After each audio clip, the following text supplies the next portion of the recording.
Hi, we are, no, this is our first podcast and we call it Hands on Millennial. Well, Hands and on I Millennial. and I'm Aris. I'm Justin and this is Hands on Millennial.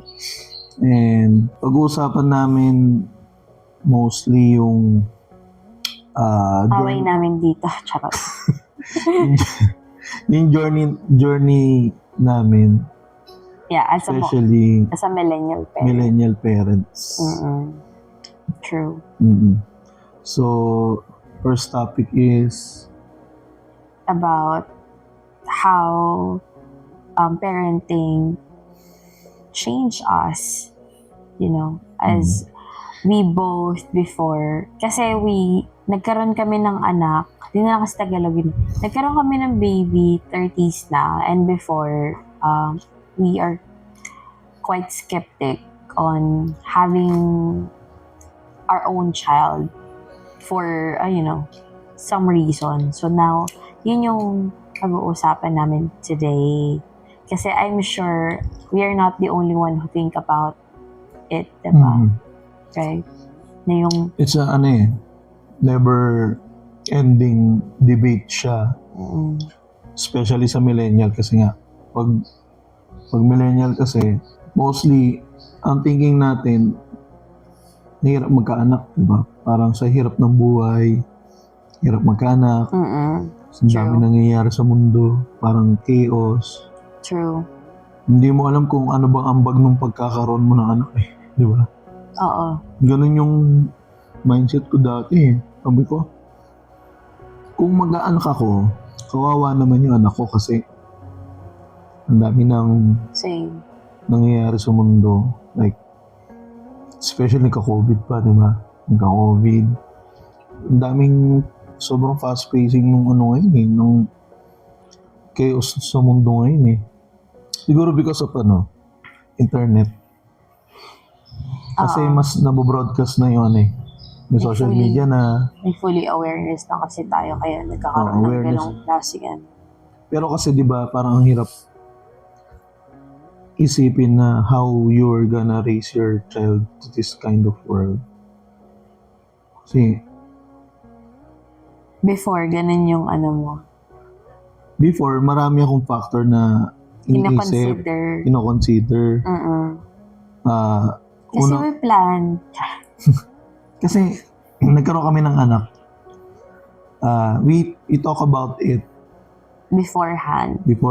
Ano yung setup? Ano yung sa tingin mo? Anyway, before that, ano ba yung status ng buhay mo before? Para at least alam din nila, ng viewers. Ano yung, kasi syempre, ano yung nag-isip ka na gano'n? Sa side ko. Sa end ko kasi, maaga kasi naging independent. Maaga ako pinili kong maging independent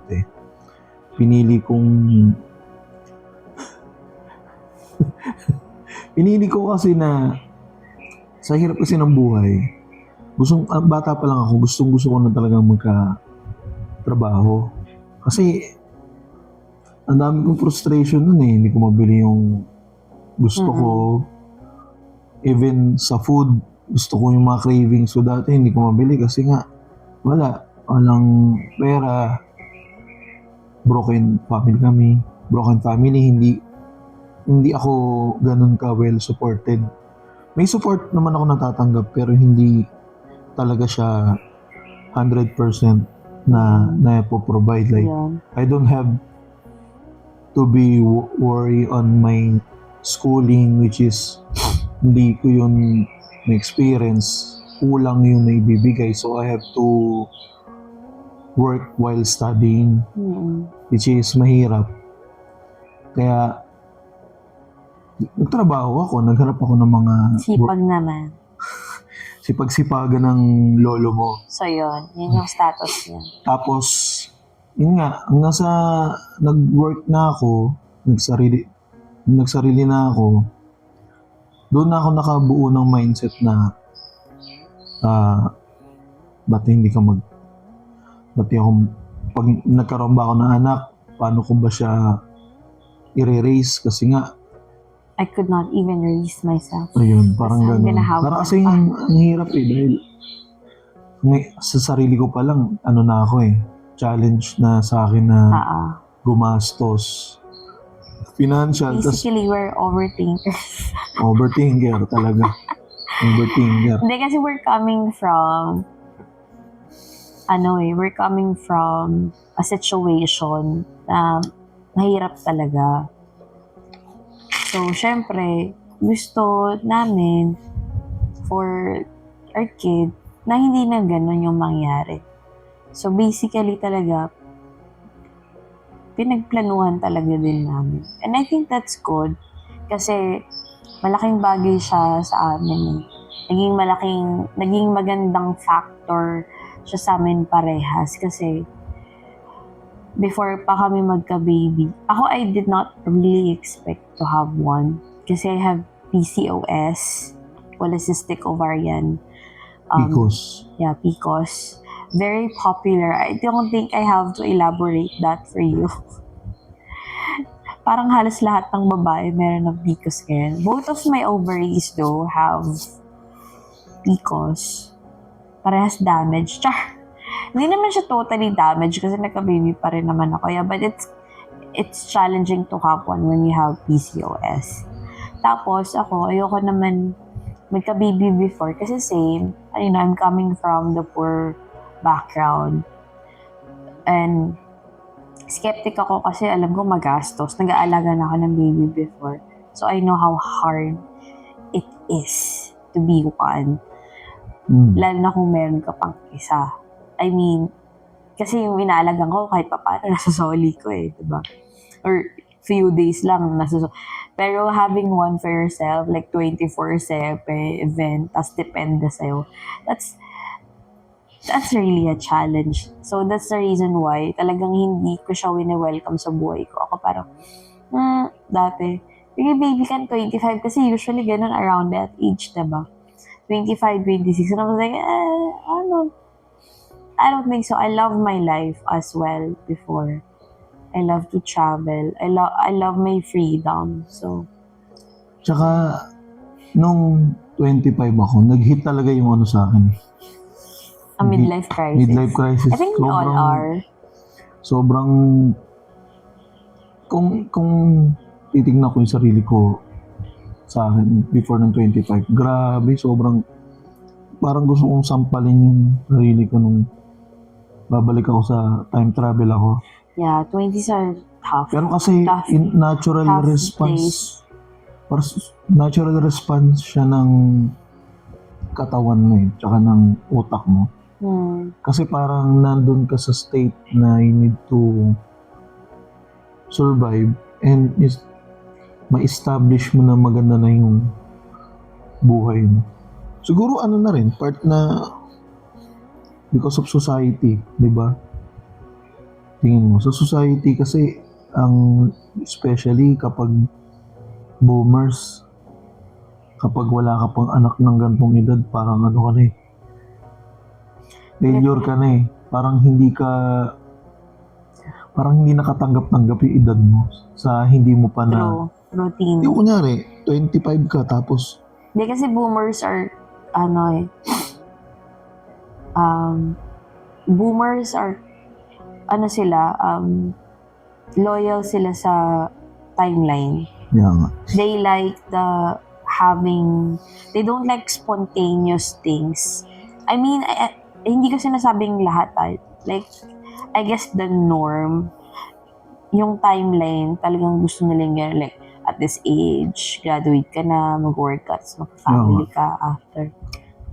And I think kasi nga, before yung culture, di ba napag-usapan natin before, yung culture kasi nila, ganun. Parang yung mga past things, ang nangyari kasi, napapansin ko, more on, yung naging generation before, the history repeat itself due to the past, not anymore to the present times. Hindi ayaw nilang mag-update and stuff like that. So, yun yung naging basis. And we, millennial, I think nag-base kami to the future talaga. Hindi kasi pag, yung boomer kasi nga, di ba? Ano nga, kaya sila ganon kasi nga gusto nila maaga lahat or as early as possible. Tsaka Kasi yung iba nga- din kasi kapag maaga ka nga naman din talaga nagkaroon ng baby, maaga ka mawawala din sa responsibility. Hindi, tsaka yung galing Ay, kasi sila sa post-war. Yeah, So, anyway. alam mo Let's just yun. discuss that later, I Mm. guess. Mm. Now, the question is,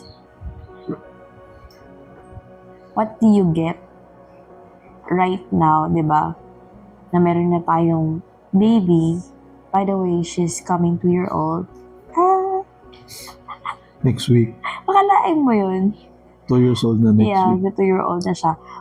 Ano yung question ko kanina? Yung before and after, yung ano ba yung life na perspective natin before magka-baby. That Saka now yung- we have. Perspective natin nung nagka... So, what do you think about it? What is your perspective now? I would say Sana- Tama ba yung decision natin na we have baby on our 30s than in 20s? 30s than on 20s, no? Para sa akin, sweet spot yung 30s talaga. Pero you have to be cautious and... Pa rin. True. Kasi pag 20s ka, ano ka pa niyan parang medyo bara-bara pa yung decision. You basically don't know what you're doing. Diba? Let's admit it, guys. We don't know. Challenging. But until right now naman, charot. Challenge pa rin ngayon. Challenge pa rin Pero sa I guess atin. kasi develop na yung frontal lobe natin. Challenge pa rin sa atin. Di tulad. Siguro kung yung challenge na na-encounter natin ngayon, tapos may experience pa natin siya ng 20s natin, mas challenging. Kasi yung mental state natin nung 20s. I don't think we have the patience talaga. Oo. Dito Nakahiwalay na kami. Napag-usapan namin before kasi magkakilala na kami before. Feeling ko kung nagkatuloyan kami nun, tapos nag-baby kami. Hiwalay na kami. Due to, extreme emotions. Yung parang spontaneous na pag-decide na ayaw ka na. Technically kasi kami, mag-girlfriend-boyfriend kami dati nung bata pa. Wala, hindi ko alam yan. Hindi mo alam. Ako lang naginip ako. Then, ano lang tayo nun 2 to 3 months. Parang ganun. Saglit lang. Quickie lang. Uy. Quickie. Uy. O, yun na nga. Quickie lang. So, yun nga. Sana And that, yung age natin nun, yung mindset natin nun, talagang yeah.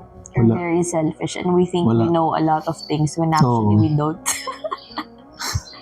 alam, Yung pala nag-aak lang pala tayo ng mga Oo. panahon eh. Uy, yeah, I know that. Kasi before, di ba,